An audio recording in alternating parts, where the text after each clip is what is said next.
Hi good morning.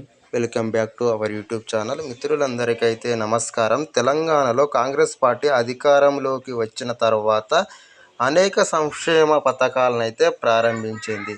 పేద ప్రజల కోసం ఎన్నికలో ఇచ్చిన హామీలన్నీ పూర్తి చేస్తామని రేవంత్ రెడ్డి అయితే ఎన్నికల సమయంలో హామీ అయితే ఇవ్వడం జరిగింది.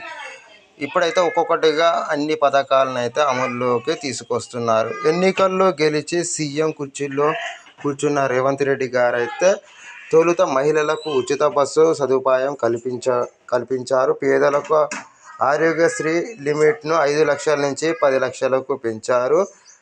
ఆ తర్వాత అభయహస్తం ప్రజాపాలన పేరుతో ఊరూరా పెద్ద ఎత్తున కార్యక్రమం నిర్వహించి పేదల డేటా మొత్తం తీసుకున్నారు. ఈ డేటా ఆధారంగా తామిచ్చిన 6 గ్యారంటీల అమలు దిశగా చర్యలు అయితే తీసుకుంటున్నారు. ఇటీవల మహాలక్ష్మి పథకంలో భాగంగా పేద కుటుంబాలకు 200 యూనిట్ల ఉచిత కరెంటుతో పాటు 500 రూపాయలకే గ్యాస్ సిలిండర్ అయితే ఇవ్వడం అయితే జరిగింది.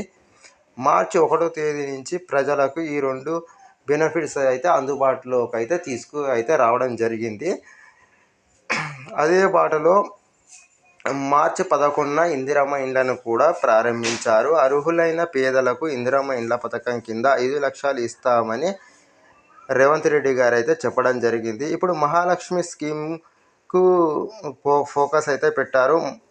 మొన్నటి వరకు ఎన్నికలు ఉండడంతో ఈ పథకం అయితే కాస్త ఆలస్యం అయింది అయితే చెప్పవచ్చు. మహాలక్ష్మి స్కీమ్ కింద అర్హులైన మహిళలకు 2500 రూపాయలు ఇస్తామన్నారు. తెల్ల రేషన్ కార్డు ఉన్న ప్రతి మహిళలకు ఈ ఆర్థిక సాయం అందేలా ప్రతిపాదనలు అయితే సిద్ధం చేస్తున్నారు. మహిళలకు అందించబోయే 2500 రూపాయల ఆర్థిక సాయం విషయంలో ప్రభుత్వం కీలకంగా వ్యవహరిస్తుంది. ఎలాంటి పెన్షన్స్ తీసుకున్నటువంటి కుటుంబాల్లో మహిళలకు ఈ సాయం అందేలా విధి విధానాలు అయితే రెడీ చేస్తుంది. అయితే ప్రస్తుతం రైతులకు రుణమాఫీ ప్రక్రియనైతే కొనసాగుతుంది. ఇప్పటికే 2 విడతలు 1.5 లక్షల వరకు అయితే రైతులకు రుణమాఫీ చేశారు. ఆగస్టు 15వ తేదీలోగా 2 లక్షల వరకు ఉన్న రుణాన్ని అయితే మాఫీ చేయనున్నారు. తర్వాత రేషన్ కార్డుల మంజూరు ప్రక్రియ, ఆ తదుపరి రైతు భరోసా కార్యక్రమాలు అయితే ఉంటాయి. రైతు భరోసా ఎకరానికి 15,000 అయితే ఉండడం అయితే జరుగుతుంది. ఇక మహిళలకు 2,500 రూపాయల ఆర్థిక సాయం అందించే పథకాన్ని అయితే సెప్టెంబర్ 2వ వారంలో అయితే మొదలు పెట్టే సూచనలు అయితే కనిపిస్తున్నాయి.